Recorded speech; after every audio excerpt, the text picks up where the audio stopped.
Today we're gonna have fun playing around with watercolors. I wanna show you some great techniques how to tame this wild child, right? Many people think that you really can't control watercolors, but you really can, and you can get some amazing effects. I'm gonna show you simple things, tools that you need to do watercolors, the different brands that they have, and papers, materials, and things like that, and just ease your mind when it comes to watercolors so that we can just play around and create some really cool things with them. Let's get started. All right, first I want to go over a couple of the materials, just sort of demystify some things. So I have here there's different watercolor papers that you can use. You can also use mixed media paper, which is another thing that I love to use. So I have here Strathmore watercolor paper. Always get the heavier. This is 90 pound, which is not so good, you know, warp. It's not as heavy paper, but the 140 pound, I think, is the best one to start out with. So always look at the numbers. Also, here's a mixed media paper that I love to use. Is thick paper. This watercolor paper right here by Grumbacher, which is more of a student grade brand. There you go. Thick paper right there, more absorbent. When you're doing layers of watercolor, your paper really won't warp as much. And then the watercolors that you can use, you have the ones in the tubes, which I like using, and then you have the ones that come in cases like this. There's all different types, and I love these because I can take these with me when I'm traveling with my simple little brush and my little well right there, so that I can work, my palette right there that I can work with. It's just so easy. I have my brushes right here. This brand is an inexpensive brand, Royal and Langnickel, it's called. And these are my round brushes right here. I like using round brushes a lot. If you're working with a larger, on a larger surface and a larger piece, you do want to use larger brushes.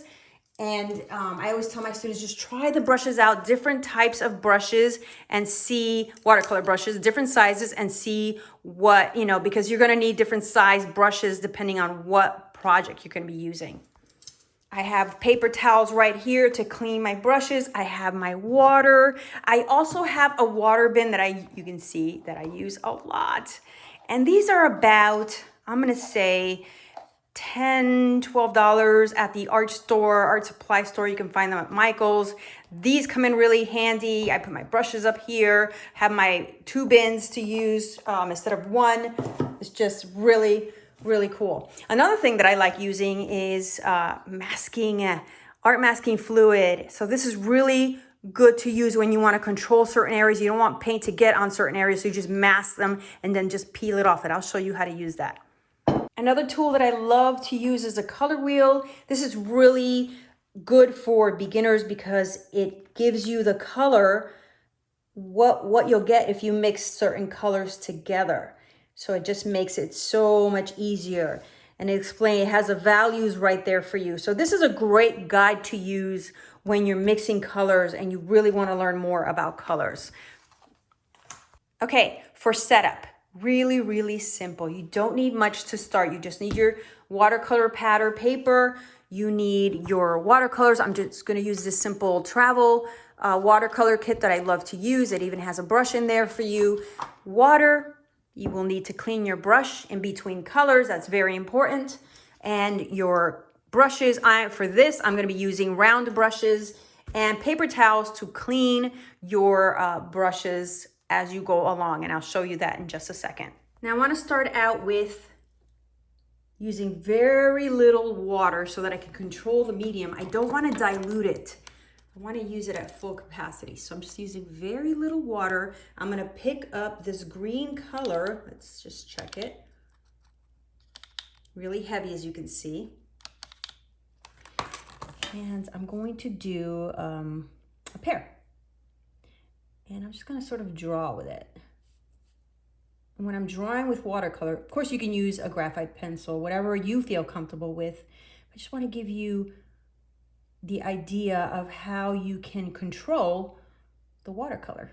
the wild child.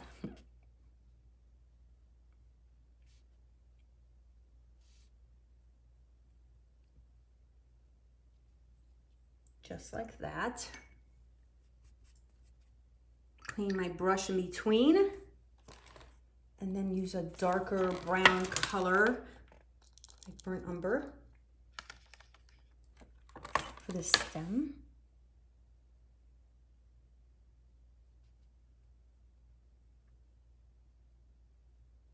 And you get that nice dark color. Now, to make it more transparent, I'm gonna go full in with water. So I'm gonna use the same green color, sort of water it down. And this is essentially how you can control the watercolor. Really easy. Also, if you get it anywhere else, like I just did, you could just blot and pick that right up. So I'm gonna go ahead and use that. Since I'm using more water, it's a more transparent color. You see that? And I'm using my number 8 round brush. Now I want to wait for this to dry, because what you can do is you can glaze over this by glazing in transparent colors. And then you can go in with less water to control the values on your pear.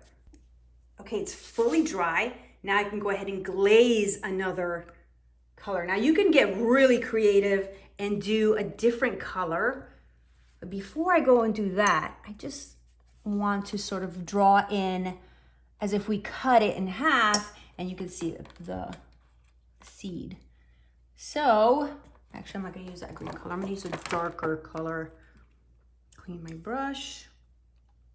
And I'm gonna use a smaller brush for more control also. And this one is a number, oh my gosh, number 5 round brush. So I'm gonna go ahead and pick up, let me see, this black. Yes, this black color. I wanna go in heavier. So I'm just gonna sort of draw in.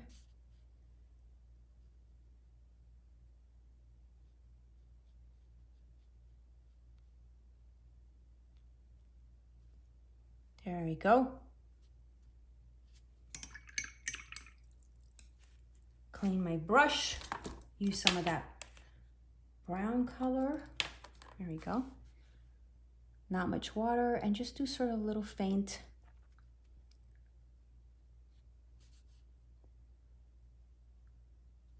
line. I might have to be more.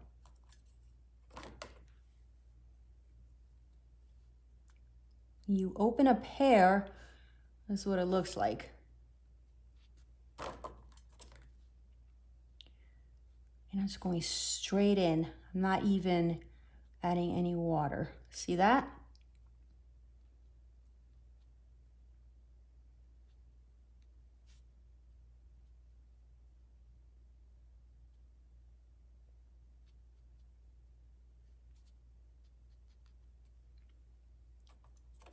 Just like that.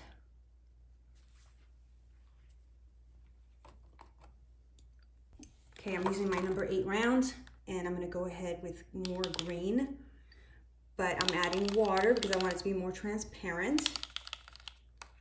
Wet on dry. And I'm going to give it another glaze on the outside to make it a little darker, but not so much. I wanted to sort of keep this a bit lighter. And the trick is to glazing is to just sort of let the brush sort of float above, so you're not dragging or disturbing the paint underneath or changing it in any way. So I'm just sort of letting it flow above it a little bit, just barely touching it, very, very light. I'm gonna clean this off my brush, and I just wanna soften these edges right here. Just like that. And you can pick up excess also and just clean it off on your paper towel. And I'm already loving the texture on that. I want to darken the stem just a bit more. I've cleaned my brush and I'm going to go in with that dark brown color. And my light source is coming from here. So I'm just going to darken this a bit right here, the value, just like that.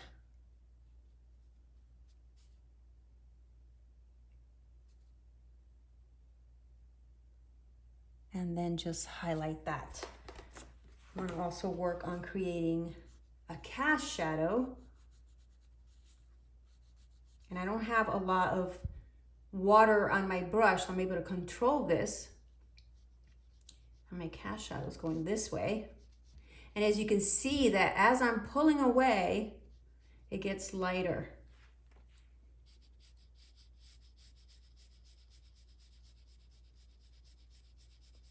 You want to make that even lighter. Dip some water and just sort of let it fade, just like that. Okay, now I want to show you how to use a masking fluid. Basically, this looks like glue, and you can see the consistency. It's like, I don't know if you guys used Elmer's glue or tacky glue. It looks like that, this heavy, milky consistency.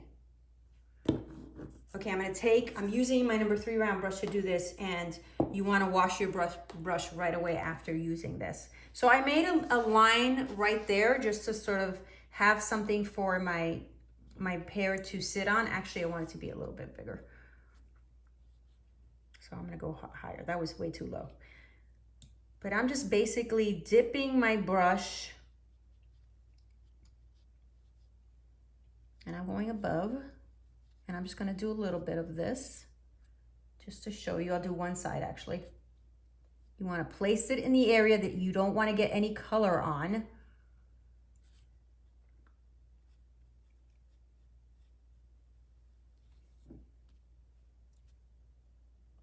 Just like that.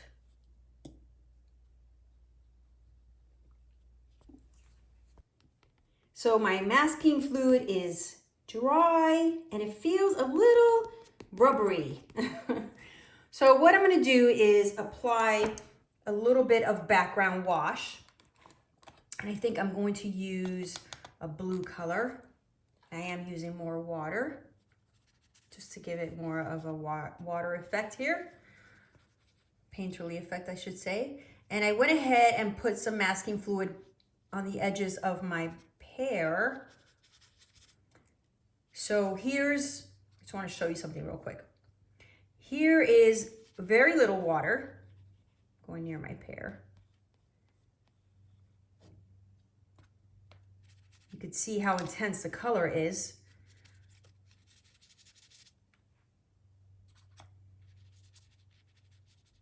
Just like that, see? The masking fluid is right there. And I'm just simply playing around with my watercolors. Now my piece is completely dry. Now, common mistakes. Don't remove the masking fluid, before it's dry. Many students will do that and it'll just bleed through, it'll create a mess. You don't want to do that. Another thing is when you're layering watercolors, you want to wait for it to completely dry if you really want to control the medium. And also, if you're glazing watercolor, you don't want to use a lot of pressure. You just want to use very feathery strokes like I talked about earlier. So now I'm going to go ahead and remove the masking fluid. And basically, I'm just running my fingers over it to take it off. Just like that. And that's all you have. And I have this that was protected. Now I could just go in with a smaller brush and clean that up. Clean my edges up. Go ahead and use my blue color. And I wanted to show you that just so you could see the difference of what you can do. Now you can also use the masking fluid on over color. I would test it out because you can actually pull color if you're not careful. So I would do it on another sheet, not the painting you're working on. Test it out, play around with the fluid before jumping into your piece with it. There you have it, guys. So if you have any questions, make sure to leave a comment below and I'll make sure to answer.